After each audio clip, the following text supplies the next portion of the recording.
Bonjour à tous, aujourd'hui je vais vous présenter la montre connectée Goku. Donc comme on le voit, c'est une montre qui est vraiment sympathique, vraiment jolie au regard.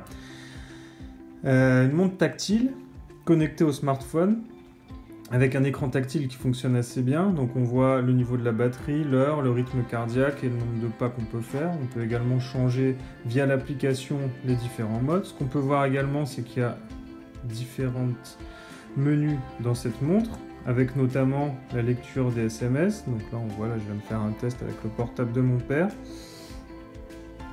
Voilà, hop, on peut contrôler la musique, on peut prendre des photos à distance. Comme vous voyez, j'appuie vraiment pas fort. On peut également faire du sport avec le contrôle du rythme cardiaque. Donc soit à faire du vélo, à courir ou à marcher. Plein d'options du coup. Le rythme cardiaque est pris via le capteur qui se trouve derrière la montre. Et ce qui est intéressant, c'est le système de fermeture que je vais vous montrer tout de suite. Comme je vous disais, donc le système de fermeture, une fois que la montre est à mon poignet, ce qu'on peut voir, c'est que c'est aimanté.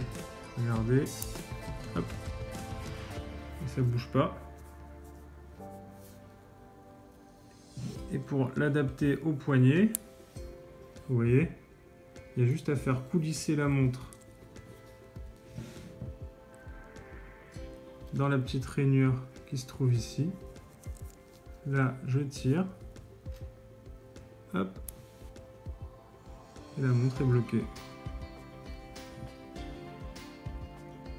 Pour recharger la montre, rien de plus simple. Donc comme on le voit, un petit chargeur que l'on branche en USB sur un transfo, par exemple l'iPhone. Moi j'ai un iPhone. Il suffit juste de le poser et ça se monte tout seul. On branche sur une prise et la montre se charge. Enfin, dernière étape, la connexion de la montre à votre téléphone. Donc il va vous falloir télécharger l'application Dafit, soit en scannant le QR code, soit en cherchant directement sur l'Apple Store. Donc, voilà, ici téléchargé.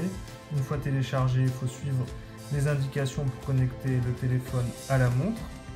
Il faut bien sûr que le Bluetooth soit enclenché. Et une fois que les deux sont connectés, on voit que on a le nombre de pas, le rythme cardiaque et plein d'autres informations que l'on peut avoir. Notamment, on peut changer le fond d'écran de la montre. Donc là, par exemple, ce qu'on peut voir, c'est qu'on a le fond d'écran classique. Et quand je mets l'autre fond d'écran, hop, ça se met à jour automatiquement. Je peux également tester avec celui-ci. On rappuie. Et c'est l'autre fond d'écran qui est. Plusieurs interfaces, réglage des notifications, alarmes, etc. Et puis le profil de l'utilisateur. Voilà tout, une belle montre, vraiment pratique, qui vaut vraiment le coup à racheter sur Amazon.